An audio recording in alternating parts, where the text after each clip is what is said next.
Hello learners, welcome to my YouTube channel. आज की इस वीडियो में हम chapter number 8 marginal costing and break even analysis के टॉपिक्स जिसमें फॉर्मूलेस हैं, मतलब जो फोर मार्क्स के लिए बनते हैं according to theory point of view, वो आज समझेंगे। तो चलिए स्टार्ट करते हैं।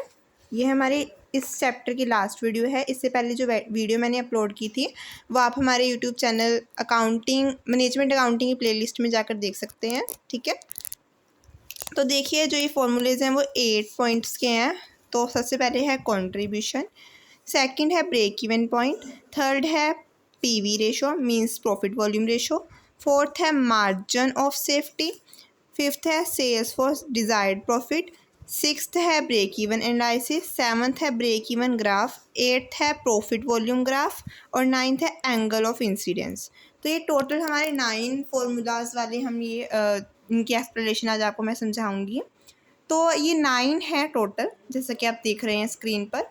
तो देखिए, पहले मैं आपको जस्ट इनका थोड़ा मीनिंग बता देती हूँ ताकि आप थोड़ा गो थ्रू हो जाए, क्योंकि एकदम मैं आपको पढ़ाऊँगी तो आपको समझ नहीं आएगा। तो पहले बहुत ज़रूरी है कि मैं आपको समझा दूँ इनका एक एक वर्ड में मीनिंग। जो कंट्रीब्यूशन है, इसका मतलब तो हमारा सेल्स और वेरिएबल कॉस्ट के बीच का डिफरेंस होता है कि जितना आपने बेचा और जितनी आपकी उस पर वेरिएबल कॉस्ट है, उन दोनों के डिफरेंस को हम कंट्रीब्यूशन कहते हैं। और अगर कंट्रीब्यूशन ऑर्गेनाइजेशन में ज़्यादा होता है तो प्रॉफिट ज़्यादा होता है, अगर ये कंट्रीब्यूशन कम होता है तो प्रॉफिट कम होता है। तो ऑर्गेनाइजेशन ये चाहती है कि कंट्रीब्यूशन ज़्यादा हो ताकि प्रॉफिट्स भी ज़्यादा हो। ओके, तो कंट्रीब्यूशन सेल्स और वेरिएबल कॉस्ट का डिफरेंस होता है। उसके बाद सेकंड है break even point. Break even point वो पॉइंट होता है जहाँ पर टोटल कॉस्ट और टोटल रिवेन्यू इक्वल होते हैं। इस पॉइंट में ना ही लॉस होता है ना ही प्रॉफिट होता है। ठीक है, तो वो होता है हमारा ब्रेक इवन पॉइंट। थर्ड है प्रॉफिट वॉल्यूम रेशो।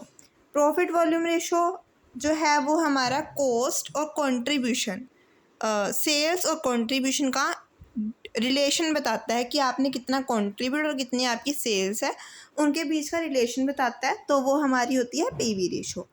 उसके बाद margin of safety. Margin of safety हमारा एक्चुअल सेल्स और ब्रेक इवन पॉइंट सेल्स का डिफरेंस हमारा मार्जिन ऑफ सेफ्टी होता है। ठीक है, और ये पॉइंट हमें सेफ्टी प्रोवाइड करवाता है कि आप सेल्स अच्छे से कर सको ताकि जिस लेवल पर है। फिर फिफ्थ है sales for desired profit. Margin costing हमें ये भी बताता है कि आप कितना प्रोड्यूस करें ताकि आपकी डिज़ायर्ड प्रॉफिट जितनी सेल्स हो जाए। ठीक है, उसके बाद सिक्स्थ है ब्रेक इवन एनालिसिस। जो ब्रेक इवन एनालिसिस उसे कॉस्ट वॉल्यूम प्रॉफिट भी कहते हैं, सीवीपी। और ब्रेक इवन एनालिसिस जो है ब्रेक इवन पॉइंट जो मैंने समझाया था सेकंड पॉइंट, उसकी डिटेल एक्सप्लेनेशन देता है। ठीक है, तो पहले आप इसमें ब्रेक इवन पॉइंट बता दीजिएगा, फिर ब्रेक इवन एनालिसिस ये है जो ब्रेक इवन पॉइंट को एनालाइज करता है। फिर है सेवन्थ ब्रेक इवन ग्राफ। जो ब्रेक इवन ग्राफ है वो same as break even analysis है कि ये भी आपको ब्रेक इवन पॉइंट के बारे में बताएगा। एट्थ पॉइंट है profit volume graph. Profit volume graph आपका सेल्स और प्रॉफिट के बीच में क्या रिलेशन है वो बताता है। ठीक है, और एंगल ऑफ इंसिडेंस जो है वो आपका टोटल कॉस्ट और टोटल सेल्स इनके रिलेशन को बताता है। तो जो प्रॉफिट वॉल्यूम ग्राफ और जो एंगल ऑफ इंसिडेंस है, इन दोनों के तो मैं आपको ग्राफ भी समझाऊंगी। ठीक है, तो चलिए पहले हम स्टार्ट करते हैं। रिमेनिंग जितने भी हमारे अभी तक हमने पढ़े हैं सारे, उनको थोड़ा सा आपको बता देती हूँ। आप अपनी बुक में अंडरलाइन भी कर सकते हैं। तो सबसे पहला तो कंट्रीब्यूशन ही है। कंट्रीब्यूशन तो मैंने आपको पहले ही बताया था कि सेल्स और वेरिएबल कॉस्ट का डिफरेंस, और अगर ये हायर होता है तो प्रॉफिट हायर होता है। ठीक है, और अगर ये कम होता है कंट्रीब्यूशन तो प्रॉफिट भी कम होता है। हर ऑर्गेनाइजेशन ये चाहती है कि उसका कंट्रीब्यूशन ज़्यादा हो ताकि अर्निंग्स भी ज़्यादा हो। फिर इसका फॉर्मूलाज देख लीजिए। फॉर्मूलाज मीनिंग में ही डिफाइन था कि सेल्स और वेरिएबल कॉस्ट का डिफरेंस हमारा कंट्रीब्यूशन होता है। और अगर आपने पर यूनिट में निकालना है तो आप सेलिंग प्राइस पर यूनिट लीजिए और वेरिएबल कॉस्ट भी पर यूनिट लीजिए, दोनों को माइनस कर दीजिए। तो ये दो ही आपको लिखने हैं। एग्जाम्पल से बहुत अच्छे से क्लियर हो रहा है कि सेलिंग प्राइस अगर 100 और वेरिएबल कॉस्ट अगर आपकी 60 है तो उन दोनों का डिफरेंस 40 कॉन्ट्रीब्यूशन होगा। ठीक है, उसके बाद हम आ जाते हैं पीवी रेशो के मीनिंग पे। जो पीवी रेशो होती है उसको हम कंट्रीब्यूशन रेशो और मार्जिनल रेशो भी कहते हैं, और ये कंट्रीब्यूशन और सेल्स का रिलेशन बताती है। इसका फॉर्मूला भी बिल्कुल इजी है कि कंट्रीब्यूशन अपॉन सेल्स, अगर यूनिट्स में निकालना तो दोनों के साथ पर यूनिट लगा दीजिएगा, अगर रुपीज़ तो कंट्रीब्यूशन अपॉन सेल्स इंटू 100। इसका एग्जाम्पल भी आप दे सकते हैं कि मान लो कंट्रीब्यूशन आपका 25 है और सेल्स आपकी 100 है, इंटू 100 तो 25 आपका आ जाएगा पीवी रेशो। ठीक है, परसेंटेज में आएगी वो। उसके बाद आते हैं हम ब्रेक इवन एनालिसिस पे या फिर कॉस्ट वॉल्यूम प्रॉफिट पे। यही है कि ब्रेक इवन पॉइंट की डिटेल बताता है ये, ठीक है। तो हम ब्रेक इवन पॉइंट ही पढ़ लेते हैं, बाद में बस आप ये बता दीजिएगा कि इसको डिटेल में बताता है। जो ब्रेक इवन पॉइंट है वो पॉइंट है जहाँ पर total revenue total cost equal होते हैं, ठीक है। और इसमें ना ही कोई प्रॉफिट होता है ना ही कोई लॉस होता है। और अगर फर्म जो है इससे ज़्यादा प्रोड्यूस कर देती है ब्रेक इवन पॉइंट से तो उसको प्रॉफिट होता है, और वो अगर वो नहीं कर पाती इससे ज़्यादा प्रोड्यूस तो उसको लॉस होता है। तो detail study break even point की ब्रेक इवन एनालिसिस होती है, तो इसमें आपने वही बताने से। उसके बाद इसकी एजम्पशन सेम है जो मैंने आपको प्रीवियस वीडियो में समझाई थी कि वेरिएबल कॉस्ट भी सेम रहती है, सेलिंग प्राइस भी सेम रहती है, फिक्स्ड कॉस्ट भी सेम रहती है। तो आप उस वीडियो में जाके भी देख सकते हैं, और वैसे ये बहुत ईजी है, ठीक है। इसका ऑब्जेक्टिव यही है कि आपको डिसीजन मेकिंग में हेल्प करेगी और डिटेल स्टडी बताएगी ब्रेक इवन पॉइंट की। उसके बाद हम ब्रेक इवन चार्ट पर आ जाते हैं। ब्रेक इवन चार्ट सेम है ब्रेक इवन एनालिसिस जैसा है कि जो आपको डिटेल स्टडी बताएगा ब्रेक इवन पॉइंट की, ठीक है। उसके बाद हम आ जाते हैं प्रॉफिट वॉल्यूम ग्राफ पे, ठीक है। प्रॉफिट वॉल्यूम ग्राफ जो है मैंने आपको बताया था जो प्रॉफिट और सेल्स के रिलेशन को बताता है, इन दोनों की रिलेशन को बताता है, वो हमारा प्रॉफिट वॉल्यूम ग्राफ है, ठीक है। इसकी ये है हमारा पीवी जो भी प्रॉफिट वॉल्यूम ग्राफ है उसका डायग्राम, ठीक है। ये देखिए, सबसे पहले तो आप एक डायग्राम एक टेबल बनाओगे, ठीक है। एक डायग्राम बनाया, एक्स एक्सिस पर आपने आउटपुट मतलब सेल्स ली है, वाई एक्सिस पर प्रॉफिट और लॉस।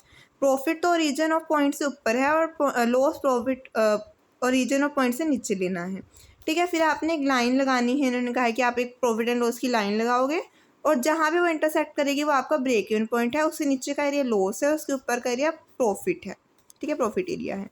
तो ये ब्रेक इवन पॉइंट, इसको आप ब्रेक इवन पॉइंट में भी बना सकते हैं, ठीक है। और ब्रेक इवन पॉइंट का फॉर्मूला भी देख लीजिए। ब्रेक इवन पॉइंट का फॉर्मूला आता है fixed cost upon PV ratio, और अगर आपको यूनिट्स में निकालना है तो फिक्स्ड को नीचे बस कॉन्ट्रीब्यूशन पर यूनिट ले लेना था, ठीक है। तो ये फॉर्मूलाज हैं। अब हम एंगल ऑफ इंसिडेंस समझ लेते हैं। एंगल ऑफ इंसिडेंस वो है कि जहाँ पर टोटल कॉस्ट लाइन और टोटल सेल्स लाइन एक दूसरे को इंटरसेक्ट करती हैं, वो हमारा एंगल ऑफ इंसिडेंस होता है, ठीक है।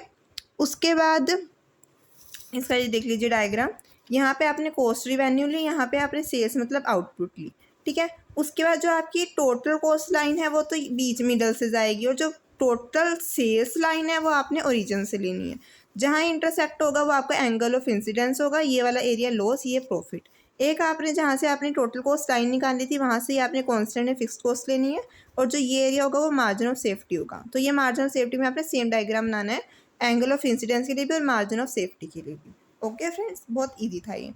अब कॉस्ट इंडिफरेंस पॉइंट पे आ जाते हैं। ये एक ऐसा पॉइंट है जहाँ पर आपकी total cost two alternatives equal होंगी, total cost of two alternatives जहाँ पर इक्वल होते हैं, ठीक है। Less important. उसके बाद हम आते हैं सेल्स या डिज़ायर प्रॉफिट। ये मैं आपको पहले ही डिफाइन कर चुकी थी कि ये मार्जिन कॉस्टिंग हमारा उसमें भी हेल्प करता है कि हम कितनी यूनिट्स प्रोड्यूस करें, मतलब कितना सोल्ड करें, कितना प्रोड्यूस करें यूनिट्स, ठीक है, ताकि हम एक डिज़ायर्ड प्रॉफिट तक पहुंच जाएं, मतलब मनचाहा प्रॉफिट, ठीक है। तो इसका फॉर्मूला क्या होता है, सेम है हमारा ब्रेक इवन पॉइंट जैसा, बस फिक्स्ड कॉस्ट और प्लस आपने desire profit upon contribution per unit कर देना है। और अगर वो पीस में निकालना है तो fixed cost plus desire profit, नीचे बस पीवी रेशो, यूनिट्स के लिए कंट्रीब्यूशन और रुपीज़ के लिए पीवी रेशो। ब्रेक इवन का सेम फॉर्मूला, बस उसमें डिज़ायर प्रॉफिट नहीं लगेगा और डिज़ायर प्रॉफिट वाले में डिज़ायर प्रॉफिट लगेगा। फिर है मार्जिन ऑफ सेफ्टी। जो मार्जिन ऑफ सेफ्टी है उसका डायग्राम मैंने आपको समझा दिया था, ये वाला करने की नीड नहीं है, आप एंगल ऑफ इंसिडेंस वाला ही कर लेना। मार्जिन ऑफ सेफ्टी डिफरेंस होता है एक्चुअल सेल्स और ब्रेक इवन पॉइंट सेल का, ठीक है। जैसे कि 10 लाख आपका एक्चुअल सेल है और 4 लाख आपकी ब्रेक इवन पॉइंट सेल है, तो 6 लाख आपकी मार्जिन ऑफ सेफ्टी होगा। मार्जिन ऑफ सेफ्टी का सेम ही फॉर्मूला यूनिट्स में निकालना है, तो एक्चुअल सेल्स यूनिट्स वाली minus break even point sales in units. Margin safety अगर रुपीज़ में निकालना तो एक्चुअल सेल्स इन रुपीज़ और sales at break even point in rupees, बस इन दोनों को माइनस। और इसका इंपॉर्टेंस एक ही आप बता दीजिएगा कि वो एक सेफ्टी पॉइंट आपको प्रोवाइड करवाता है ताकि आपकी सेल्स डाउन्स ना जाए, ठीक है।